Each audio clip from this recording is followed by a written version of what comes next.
시작. 예수께서 바다 건너편 거라사인의 지방에 이르러 배에서 나오심에 곧 더러운 귀신 들린 사람이 무덤 사이에서 나와 예수를 만나니라. 그 사람은 무덤 사이에 거처하는데 이제는 아무도 그를 쇠사슬로도 맬 수 없게 되었으니 이는 여러 번 고랑과 쇠사슬에 매였어도 쇠사슬을 끊고 고랑을 깨뜨렸음이로라. 그리하여 아무도 그를 제어할 힘이 없는지라. 밤낮 무덤 사이에서나 산에서나 늘 소리 지르며 돌로 자기의 몸을 해치고 있었더라. 그가 멀리서 예수를 보고 달려와 절하며 큰 소리로 부르짖어 이르되 지극히 높으신 하나님의 아들 예수여, 나와 당신이 무슨 상관이 있나이까? 원하건대 하나님 앞에 맹세하고 나를 괴롭히지 마옵소서 하니 예수께서 이미 그에게 이르시기를 더러운 귀신아 그 사람에게서 나오라 하셨습니다. 이에 물으시되 네 이름이 무엇이냐? 이르되 내 이름은 군대니 우리가 많음이니이다 하고 자기를 그 지방에서 내보내지 마시기를 간구하더니 마침 거기 돼지의 큰 떼가 산 곁에서 먹고 있는지라. 이에 간구하여 이르되 우리를 돼지에게로 보내어 들어가게 하소서 하니 허락하신대 더러운 귀신들이 나와서 돼지에게로 들어가매 거의 2,000마리 되는 떼가 바다를 향하여 비탈로 내리달아 바다에서 몰사하거늘 치던 자들이 도망하여 읍내와 여러 마을에 말하니 사람들이 어떻게 되었는지를 보러 와서 예수께 이르러 그 귀신 들렸던 자 곧 군대 귀신 집혔던 자가 옷을 입고 정신이 온전하여 앉은 것을 보고 두려워하더라.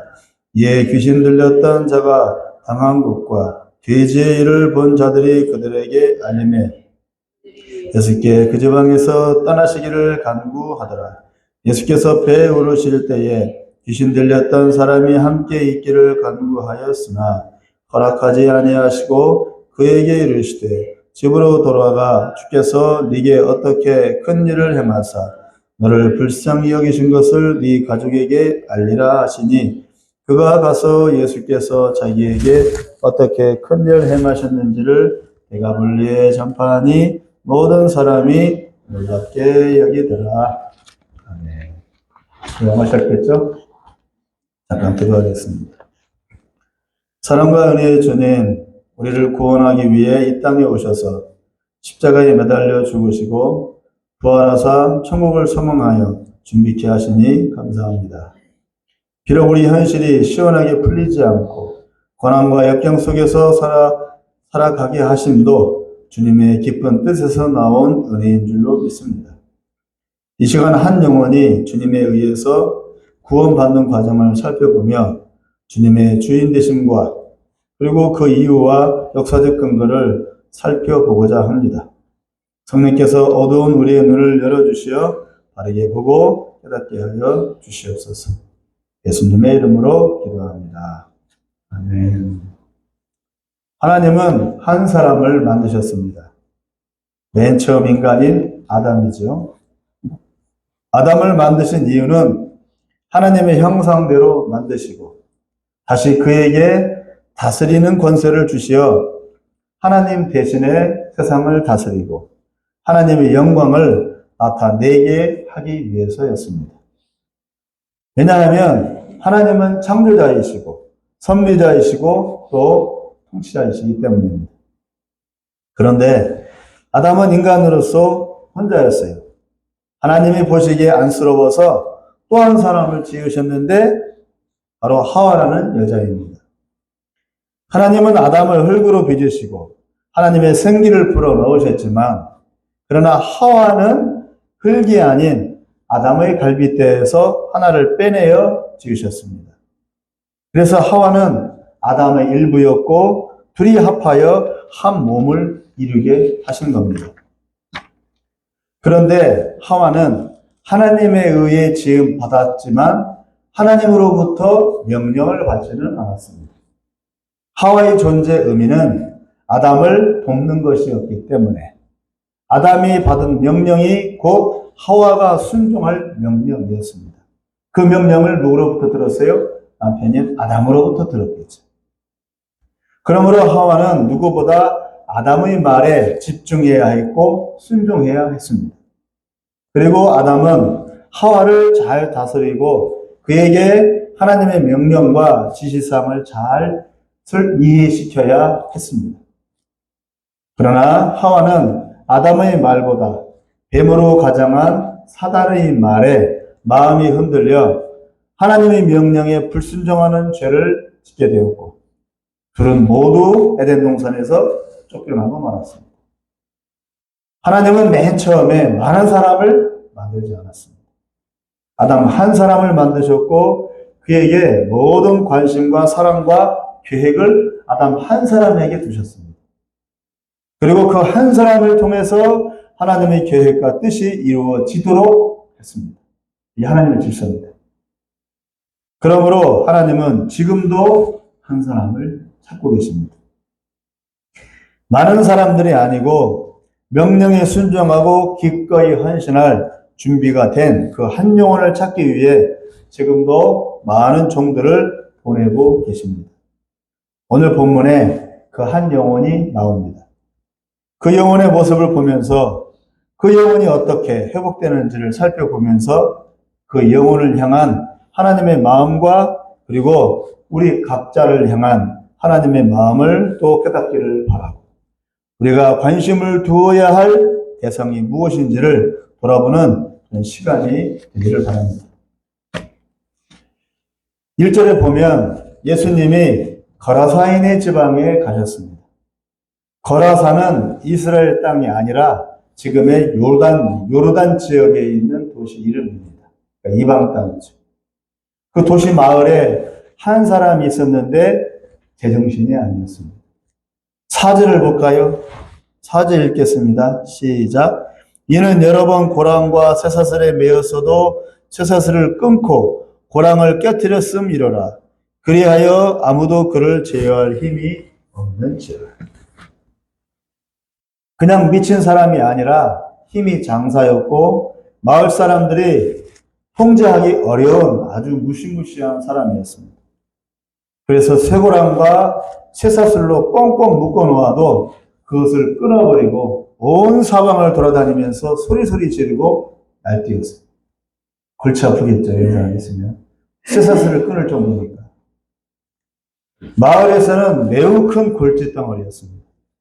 그래서 사람들은 죽이지도 못하고 살리지도 못하고 그냥 아무 일이 생기지 않기를 바랄 뿐이었습니다. 쇠사슬을 끊는 사람을 누가 감당하겠습니까? 강호동이나 이만기도 어쩔 수 없는 괴물이었습니다. 그런데 문제가 있었습니다. 5절 읽어볼까요? 시작.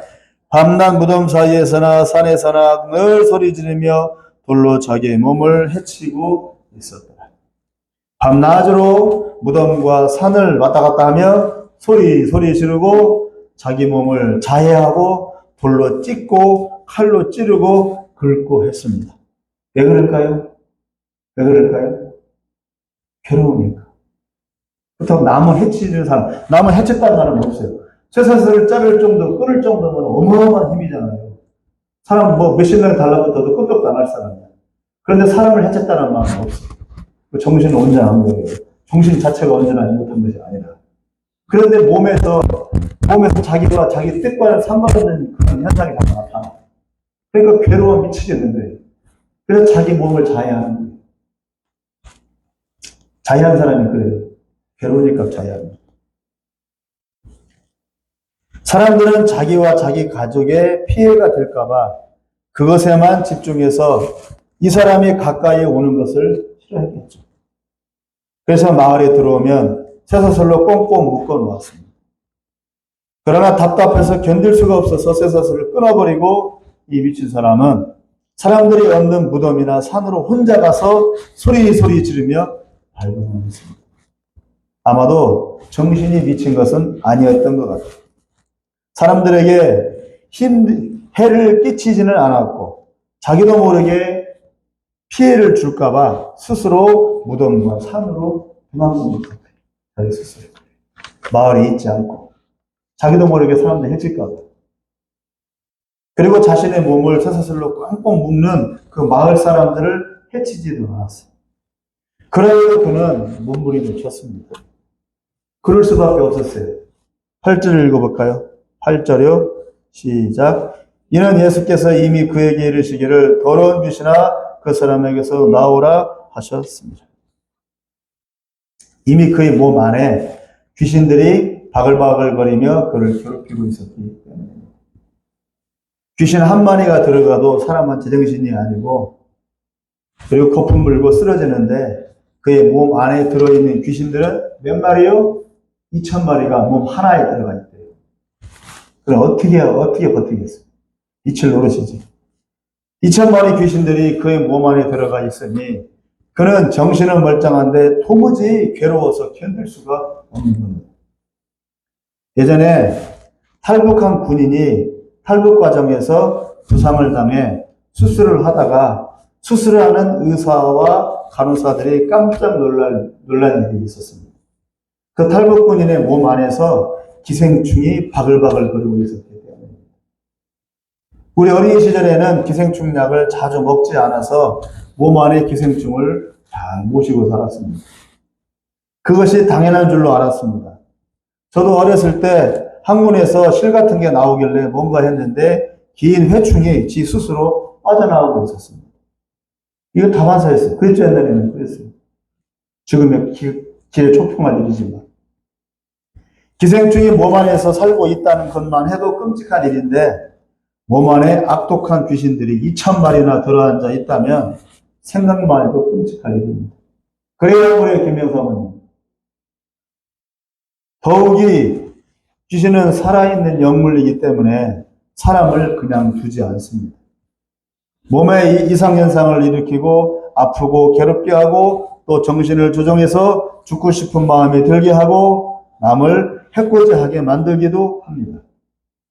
예전에 어느 조선족이 젊은 여자를 납치해서 성폭행하고 죽인 다음에 여자를 조각조각을 해서 형체도 없게 만든 일이 있었습니다.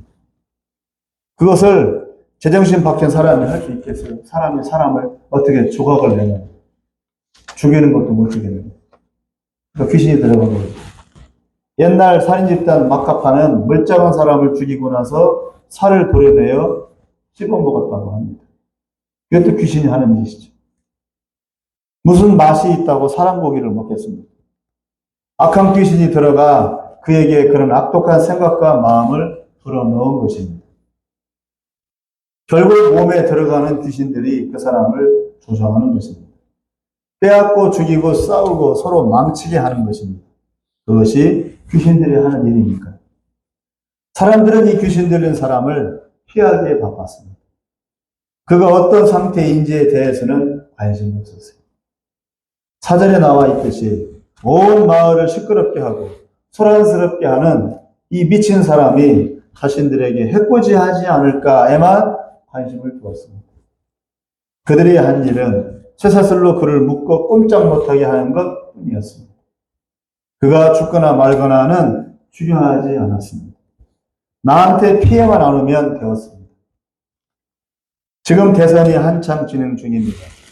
기호 1번인 이재명은 본인이 공산주의자라고 분명히 선포했고 그가 내린 4건 정책과 공약들이 모두 사회주의 정책입니다. 기본소득, 기본권리, 기본복지 등 모두 국가에서 무상으로 다 해주겠다는 것이고 공공의료, 공공병원, 공공의료대학 등을 말하며 국가 주도의 의료체계를 말하고 있습니다. 결국은 모든 것을 국가에서 다 해줄 테니 국민들은 그냥 받아먹고 누리며 평안히 살라는 겁니다. 좋은 말이죠. 모두 공짜이고 차별 없이 모두 무상으로 배고파 죽겠다는 것이니까 공산주의 정부를 추구하는 것입니다. 공산주의 국가. 사회주의 국가의 특징은 모든 것을 국가에서 다 해주니 개인은 아무 힘도 없고 의욕도 없고 노력도 안 합니다. 그리고 결과적으로 따르는 문제는 옆집에서 무슨 일이 일어나도 내버려 둡니다. 나와는 상관없으니까. 또 괜히 나만 어려워지니까. 국가에서 다 어차피 해결할 거니까. 이게 공산주의 사회주의 국가의 특성입니다. 나서지 않아요. 국가가 주도하니까. 인정이 메마르고 사람이 쉽고 사람 알기를 짐승보다 못한 물건 취급하는 사회가 공산사회 국가입니다. 무상이 좋은 게 아닙니다. 공짜가 좋은 게 아닙니다. 사람의 가치를 땅에 떨어뜨리는 겁니다. 반대로 기호 2번 김문수는 본인이 공산주의자였고 극렬하게 공산 국가를 이루려고 젊은 시절을 다 보내어 헌신하였다가 그 허상을 깨닫고 지금은 민주자본주의 진영으로 돌아왔습니다. 그는 도지사 국회의원 하면서 가난한 이웃을 돌아보았고 빈곤계층을 돌보는데 많은 노력을 다했고 모두가 잘 살게 하기 위해서 자신의 역할을 다했습니다. 그는 공산주의자였지만 지금은 그 반대편에서 모두가 잘 사는 세상을 위해서 내사를 주도하지 않고 섬기고 봉사하고 희생하고 헌신합니다. 이것이 진정한 지도자의 모습입니다. 거라사 마을 사람들은 미친 한 영혼을 경계하고 멀리하고 접근하지 못하게 하는 데에만 관심을 기울였습니다. 그 사람이 왜 귀신 들렸지? 그 사람이 어떤 사정이지? 저 사람이 어떤 상태인지에 대해서는 관심이 없었어요. 나 피해 안 오는 것만 관심이 없었어요. 그러니까 이 사람 어떤 상태예요? 아무도 그 사람을 편들어주지 않아요. 혼자. 몸에는 귀신들이 바글거리지. 사람들은 자신을 보기만 하면 스스로 꽁꽁 묶어놓기만 하려고 하지. 누구가 그 사람 편을 들고 있냐고. 이 사람의 상태를 지금 살펴보라는 얘기예요. 지금 제가 말씀드리면 이 사람의 상태, 어떤 상태인지. 그래서 결국 본인들은 평안했지만 한 영혼은 2,000마리의 귀신떼를 몸 안에 담그고 치열한 고통과 괴로움의 투쟁을 벌이고 있는 겁니다. 지금. 자해하고 괴로워하고 무덤과 산을 오가면서 소리소리 지르면서 떼굴떼굴 뒹굴고 와 소리 지르면서 나는 죽겠어. 그냥 죽고 싶고. 한번 생각해 보시라고 어떤 상태인지. 한 영혼이 지금 이렇게 치열하게 괴로워하고 있다고. 나는 상관없어. 너는 네 팔자가 그러니까 너는 그렇게 살다 가. 그러면 할 말 없어요. 아무도 그를 돌아보지 않았습니다. 아무도 그를 돕지 않았습니다. 한 영혼이 미쳐 죽어가고 있음에도 나 몰라라 했습니다. 이때 세상 천지에 오직 예수님만이 멀리서 그에게 찾아오셨습니다. 귀신들은 한 영혼을 포로로 잡고 아무도 안 도와줄 것이라고 여겨서 마음껏 그 영혼을 유린했지만 예수님은 갈릴리 호수를 건너 먼 길을 걸어 거라사 지방에 그 영혼에게 직접 찾아오셨습니다. 그 영혼의 괴로움에 울부짖는 소리를 듣고서 아무도 못 들었지만 예수님은 듣고 있었던 것이죠. 지금 우리 귀에는 어떤 소리가 들리고 있습니까? 우리 귀에 어떤 소리가 들리고 있습니까? 지금도 이런 영혼들이 숱하게 많은데 그 숱한 영혼들의 외침소리, 비명소리는 들리지 않습니까? 나는 상관없어 라고 여기진 않습니까? 그럼 우리가 예수를 믿는 사람이나 예수를 안 믿는 사람이나 똑같은 거지. 뭐가 달라 이거는. 공유의식도 없고 문제의식도 없고 졸기만 하고 예수 믿는 사람도 그렇게 살다 가는 거지 뭐. 안 믿는 사람하고 똑같이. 그럼 뭐가 다르냐고. 그리고 우리는 소리 없는 어떤 울부짖음을 말없이 삼키고 있지 않습니까? 우리 자신은. 아무도 이 사정, 내 사정을 알아주지 않아도 주님은 들으십니다. 아무도 내 사정에는 관심도 주지 않지만 하나님의 아들 예수님은 어디에서든 들으시고 내 마음의 문을 두드리십니다. 예수 믿는 사람들이 다 그렇게 해서 예수를 믿게 된 거예요. 멀쩡한 정신으로 멀쩡하게 살다가 예수 믿는 사람은 하나도 없어요. 죽을 만큼 밑바닥까지 내려갔을 때야 그때야 예수님을 만나는 거예요. 그러지 않고서 사람이 마음을 안 열어. 그 예수님이 아무리 문을 두드려도 문을 열어줘야 들어가지. 개고생을 하고 밑바닥을 쳐야 수영장에 빠져야 그때서야 허우적거리면서 손을 내미는 거죠. 물에 빠져야. 물에 빠지지 않고서 손을 안 내미는 사람들이. 사람 심리가 그래요. 원래가 쇳덩어리가. 잘 먹고 잘 살면 절대로 하나님 안 찾아요. 지금 세상에 선진국이 됐다고 좋아라 할 일이 아니에요. 선진국이 돼서 좋아라 하면은 하나님 더 안 찾아.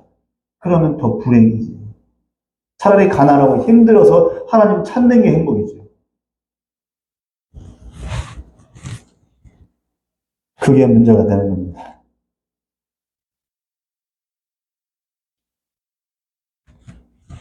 예수님은 어디에서든 들으시고 내 마음의 문을 두드리십니다. 문을 열어달라고. 내가 들어가겠다고. 주님이 들어와서 고쳐주시겠다고.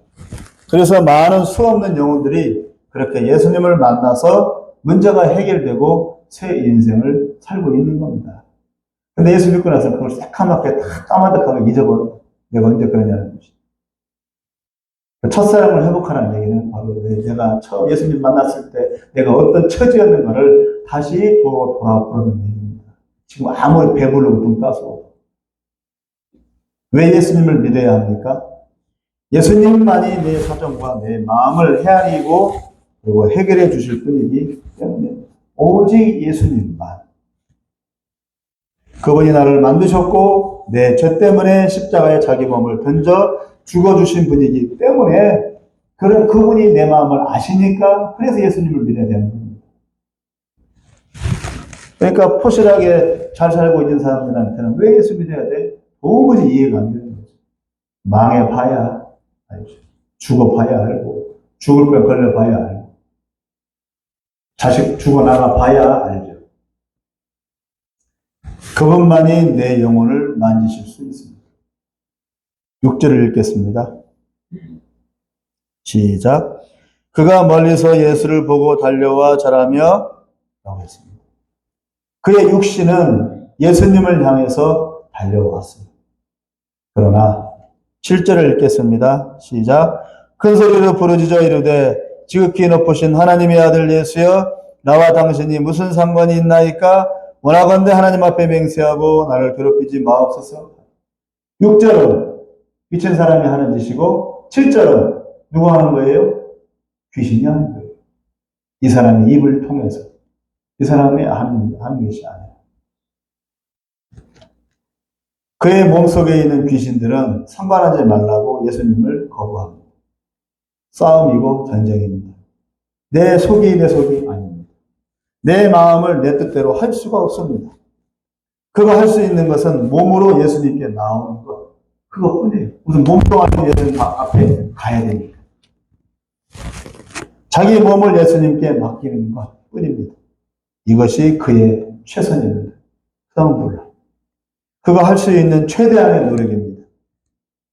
우리가 우리 스스로 문제를 해결할 수 없어요.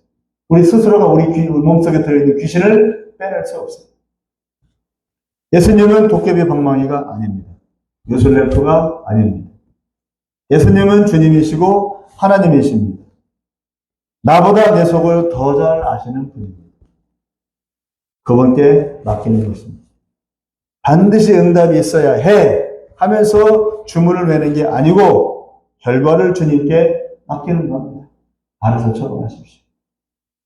그것이 믿음입니다. 인격체이신 주님이 판단하시고 처분해 주세요. 주님 처분에 순종하겠습니다. 꼭 맡기는 그런 믿음입니다. 반드시 들어줘야 돼요. 그게 아니에요. 믿음은 순종입니다. 주님을 좌지우지하는 게 아니고 그분 앞에 조용히 그러나 간절한 마음으로 그냥 엎드려요. 이게 믿음입니다. 인력시장에 많은 사람들이 일을 찾아서 하루 일당을 벌려고 모여듭니다.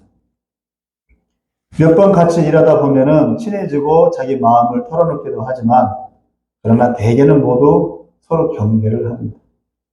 나 혼자야. 아무도 도와줄 리 없어. 하고 마음을 닫고 있는 거예요. 네. 망해봤습니다. 바닥까지 지금 가 있는 상태니까. 누가 내 처지를 알아주겠어요? 다 뭘 닫고 있어요, 마음을. 안 열어요.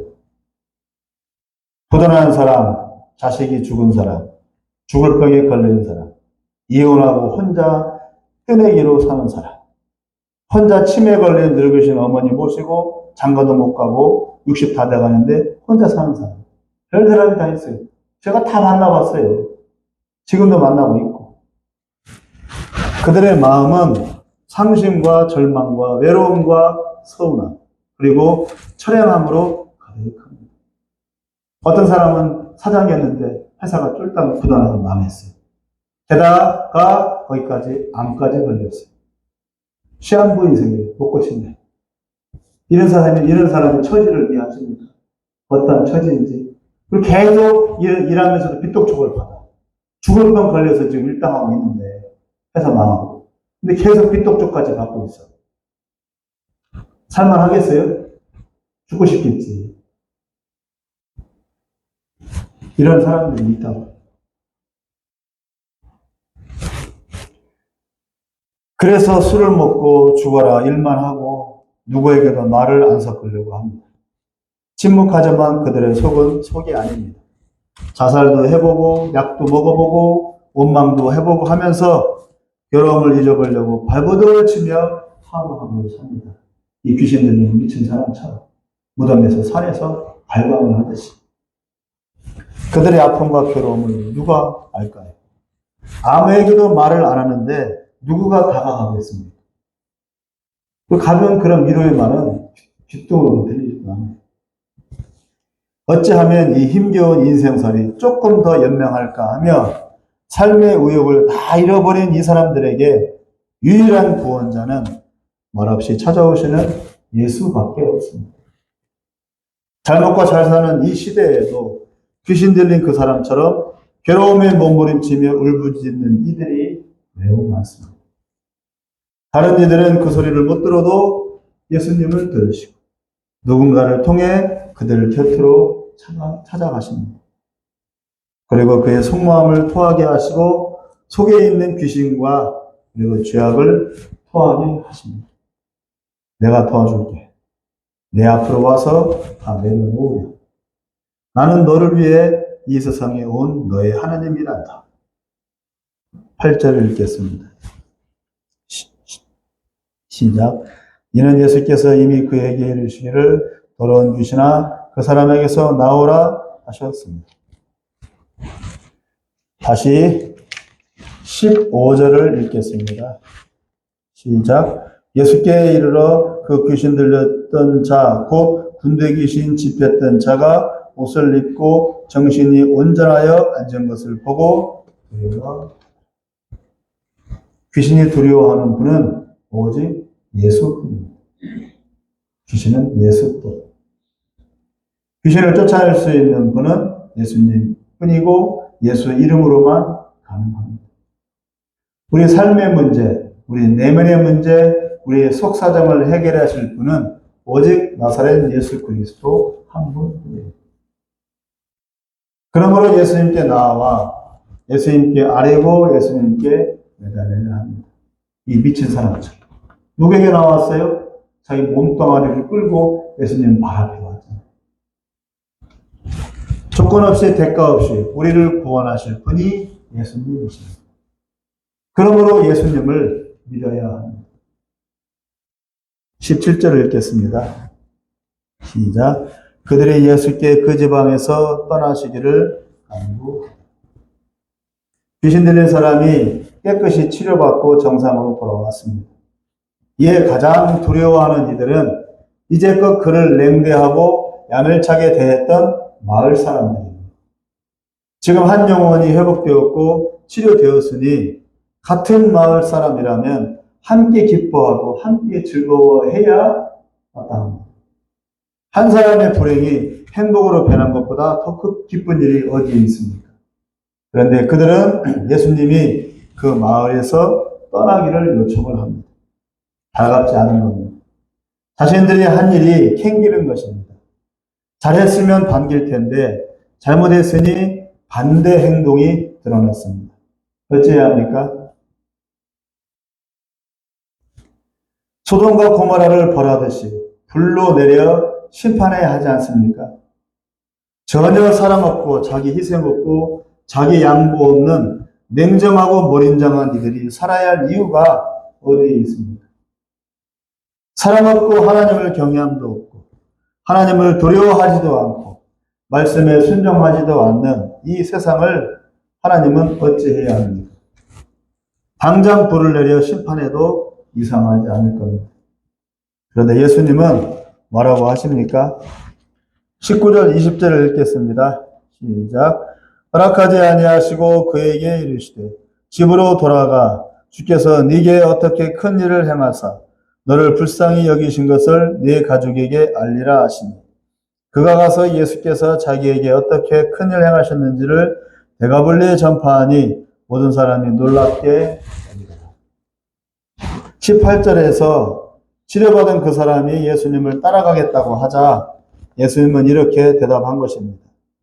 정남이 떨어지고 자신을 쇠사슬로 묶은 이 마을이 싫어서 새 출발하고 싶어 제자로 따라가고 싶었는데 예수님은 그 미친 사람, 이 귀신이 쫓겨난 그 사람에게 오히려 남아서 너를 버린 가족과 너를 냉대한 마을 사람들 속에 남아 있으라고 지금 말씀하고 있는 겁니다. 이거 쉬운 일 아닙니다. 차라리 예수님 따라가는 게 낫죠. 그 사람들이 나한테 어떻게 대했는데? 쇠사슬로 꽁꽁 묶어놨는데? 왜 그랬어요? 나 고치려고? 나를 위해서? 아니요. 지들 해 안 받을까? 안 받으려고.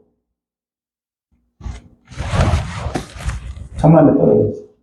정상에 돌아왔어요. 이제 귀신 쫓겨나가고. 같이 즐거워하잖아요? 즐거워하지 않아요. 오히려 두려워해요. 꺼려요. 남아서 뭐 하는 겁니까? 아무것도 예수님 뭐라고 하지 않았어요. 그냥 남아서 정상인으로 정상적으로 그들 속에서 살라고 하셨습니다. 그러나 이 사람은 살기 싫었습니다. 자신이 어려울 때 자신을 내친 이들을 가까이 하고 싶지 않았습니다. 그러나 예수님은 그들 속에 살라고 하셨습니다.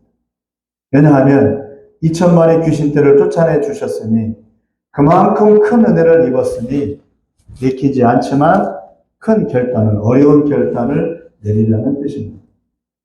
자기를 배척하고 쇠사슬로 꽁꽁 묶어 내치고 아무도 자신을 돌봐주거나 염려해주지 않은 그 마을에 그냥 남아서 그들 속에서 살랍니다.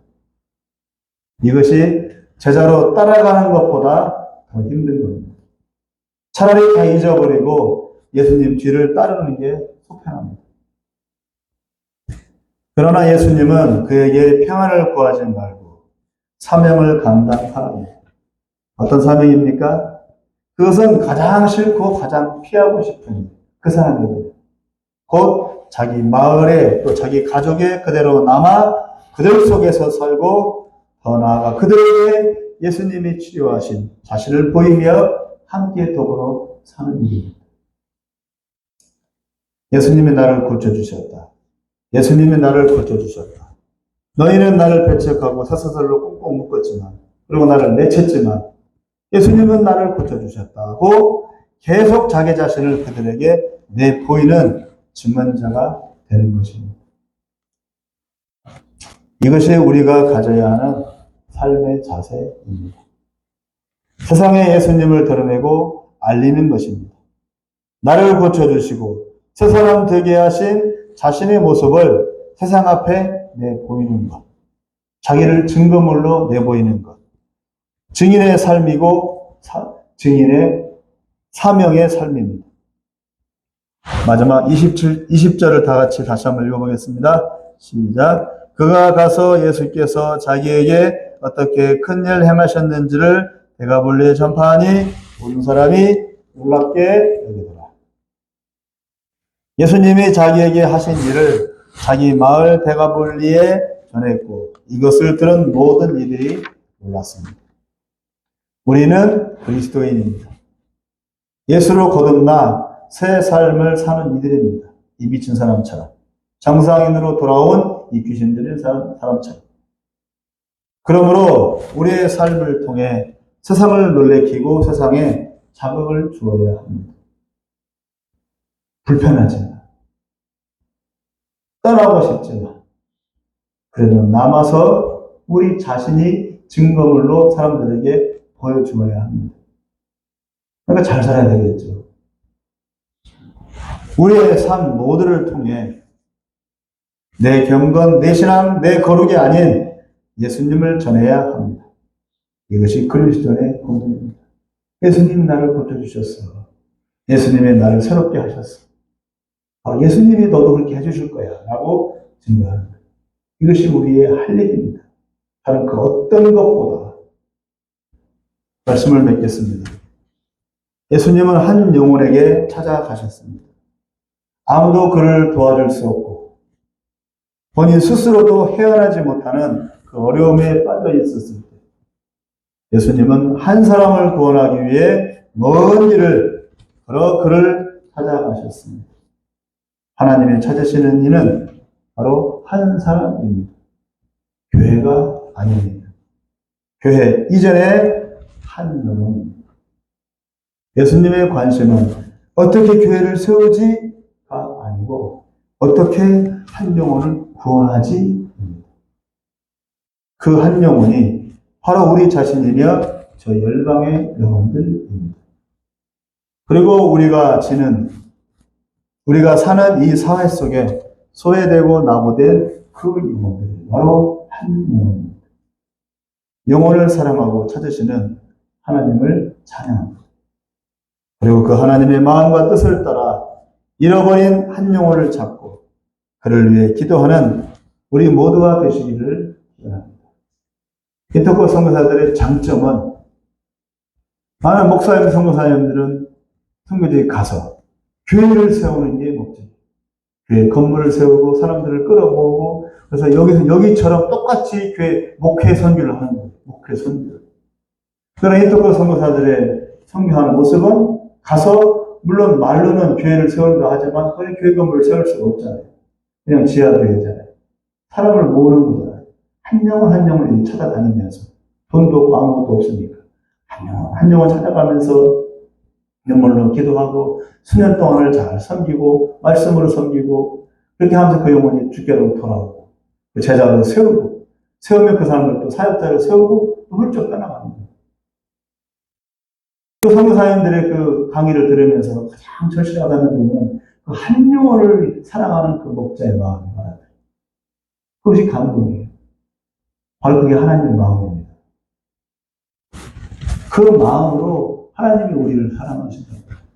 하나님의 그 마음으로 나를 돌아보지 않으셨다면 나는 구원하지 못했어요. 우리도 똑같이 그 하나님의 마음, 한 영혼을 귀히 여기고 한 영혼을 찾아가는 그런 마음을 품어야 줄 믿습니다. 이 은혜가 우리 모두에게 이루어지기를 바랍니다. 기도하겠습니다. 자비로우신 하나님 아버지, 주님께서 갈릴리 바다를 건너 갈릴리 바다 건너에서 2,000마리 귀신떼가 몸에 들어와서 몸부림을 치면서 허우적거리며 나 좀 살려줘, 나 좀 살려줘라고 비명을 지르며 아우성을 치고 있는 한 영혼의 이 비명소리를 그 먼 거리에서 예수님은 듣고 계셨습니다. 다른 사람들은 못 듣고 또 다른 사람들은 감감은 불경하듯이 자기의 피해볼까봐 멀찌감치서 팔짱 끼고 있었을 때 예수님은 그에게 찾아가셔서 그 영혼을 구원해 주셨습니다. 이 사랑으로 우리를 찾아오신 것이고 이 사랑으로 십자가 달려 죽으신 겁니다. 우리가 이 마음 잃지 않게 하여 주시고 우리가 바로 그 한 영혼이었다는 사실을 잊지 않게 하시고 우리들 또한 예수님처럼 그 한 영혼을 향한 마음을 품게 하여 주옵소서. 예수님의 이름으로 기도합니다.